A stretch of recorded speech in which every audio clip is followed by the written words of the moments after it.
ने मुझे इतनी जल्दी इतनी आसानी से मान लिया। अब जबला इब्न अहम जो गस्सान का बादशाह था, अपने 500 बॉडीगार्डों को लेकर और 500 घुड़सवारों को लेकर मदीने की तरफ सफर करता है और मदीना पहुंचने वाला होता है। रास्ते में खेमा डालता है, एक आदमी को भेजता है ये इतला देने के लिए कि मैं पहुंच चुका हूं, बताओ कब मदीने में दाखिल हो जाऊं। हजरत उमर फारूक ने कहा तुम जब चाहो तब आ सकते हो, तुम्हें सहरा में और जंगल में रुकने की जरूरत नहीं। जब शाह गस्सान मदीने में दाखिल होता है तो उसके सर पर मुकुट है, ताज है और डायमंड हीरे के 2 मोती जड़े हुए हैं। जाता है मदीने में दाखिल हो रहा है और उधर मदीने में हजरत उमर उसकी इज्जत कर रहे हैं और उमर फारूक और उनकी पूरी फौज इनकी खातिर मदारात में लगी हुई। शाह गस्सान इस्लाम ले आया और इसके साथ 500 लोग भी इस्लाम ले आए।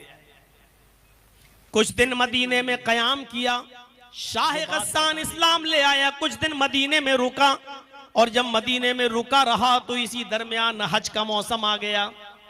हज का मौसम आ गया, हजरत उमर और मदीने के बहुत से लोग मक्के की तरफ हज करने के लिए रवाना हो गए, जाने लगे। हजरत उमर ने शाह गस्सान से कहा जबला अच्छा मौका है, तुमने अभी नया नया इस्लाम कबूल किया है, चलो तुम भी हज की दौलत से माला माल हो जाओ, पता नहीं आइंदा साल जिंदगी रहे न रहे, तुम भी हज कर लो। शाह गस्सान भी अपने 500 घुड़सवारों के साथ तैयार हो जाता और कहता है कि अमीरुल मोमिनीन मुझे भी हज करने जाना है, मैं भी हज करना चाहता हूं। उसने शाहाना लिबास पहना और जब वो मीकात पर पहुंचा तो उसने एहराम बांधा और एहराम बांधने के बाद मदीने से जब वो मक्के में जाता है तो एहराम में 2 कपड़े पहने जाते हैं, नीचे एक बिना सिली हुई लुंगी और ऊपर एक चादर डाल ली जाती है। शाह गस्सान बेहतरीन लुंगी पहने हुए हैं, चूंकि गस्सान का बादशाह था, पैसों की दौलत की कमी नहीं थी, इसलिए वो शानदार लुंगी पहने हुए हैं और ऊपर से चादर ओढ़े हुए हैं। खाने काबा का तवाफ शुरू हो जाता है। वो पहला चक्कर लगाने में कामयाब रहा, दूसरा चक्कर जब शाह गस्सान लगा रहा है तो भीड़ ज्यादा होने की वजह से एक देहाती नौजवान, एक एराबी नौजवान का पैर उसकी चादर पर रख गया।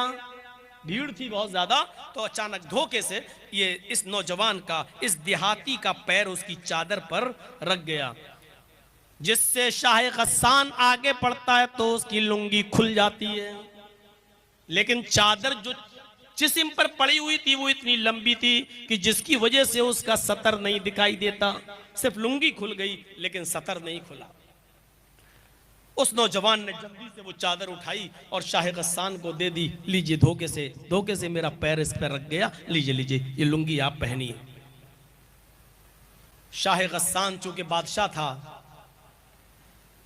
तकब्बुर था, नया नया इस्लाम लाया था, उसको नहीं मालूम था कि इस्लाम लाने के बाद हमें क्या क्या छोड़ना पड़ेगा।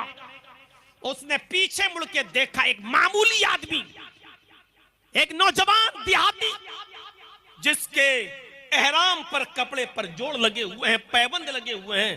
कहा गरीब आदमी देहाती, तूने मेरी चादर पर पैर रखकर मेरी लुंगी खोल दी। इसने एक थप्पड़, जोरदार थप्पड़ उस नौजवान को रसीद कर दिया। इस बादशाह ने, जबला इब्न अहम ने एक थप्पड़ उस नौजवान को मारा